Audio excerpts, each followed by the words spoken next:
fulfill that purpose, he had to have a plan in place. I'm not going to spend any time tonight telling you about what your purpose is or what God's plan is for your life. You got to figure that out on your own time. But I will say that every day of our life was written down before we were even born. He had something in mind, and he knew that there was only a certain person who can get it accomplished.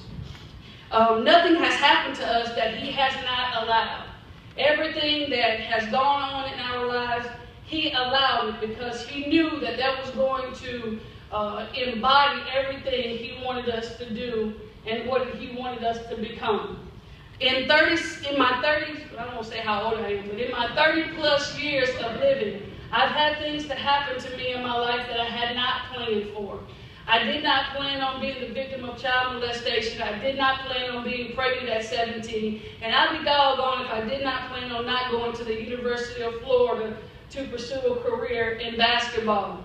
A lot of my life, I grew up thinking that basketball was my passion, that basketball was my purpose.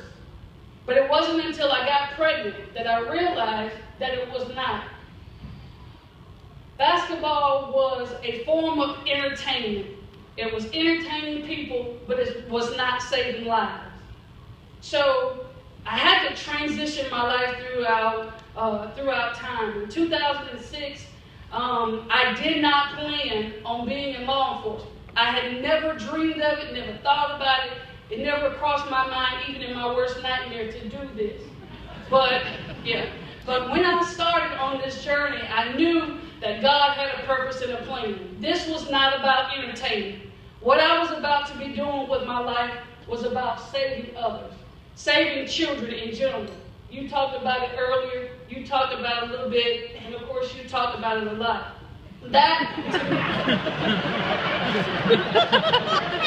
Y'all on my time now.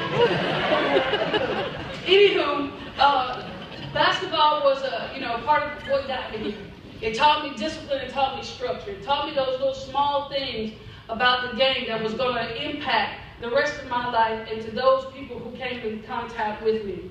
I would be lying if I stood here and said that not one day did I sit at my desk or anywhere and felt overworked, underpaid, and unappreciated. All of us alike, judges, lawyers, bankers, investors, all of us have had moments, if we be honest, where we've sat at our desks, we've driven in our cars, we've even been on our knees praying, why am I still here? Why am I doing this? I just want to quit. I want to throw in the towel.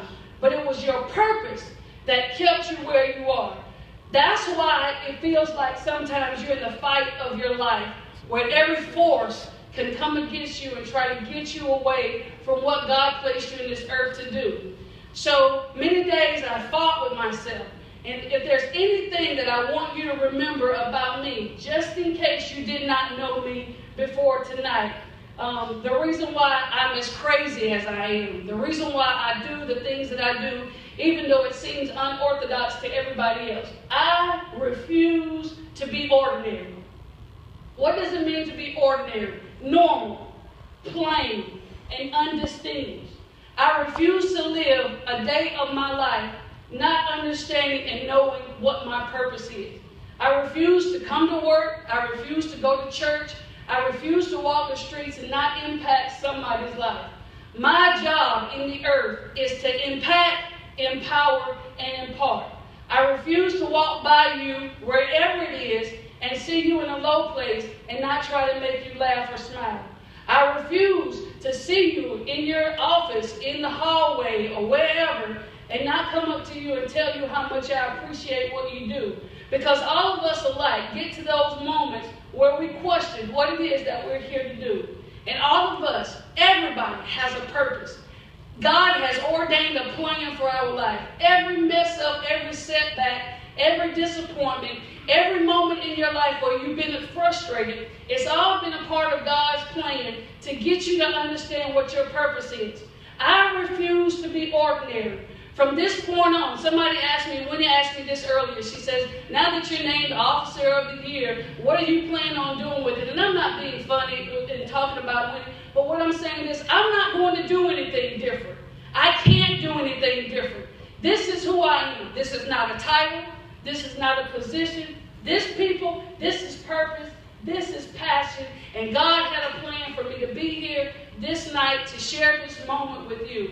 And for those people who, you say what it is about me, that why am I doing what I'm doing, and why am I so passionate about this, even when sometimes I want to give up. It's because you refuse to be ordinary. So if you don't remember anything else about me, remember, she's like she is because she refuses to be ordinary. Thank you all for being here. We love you. God bless you. Have a good night.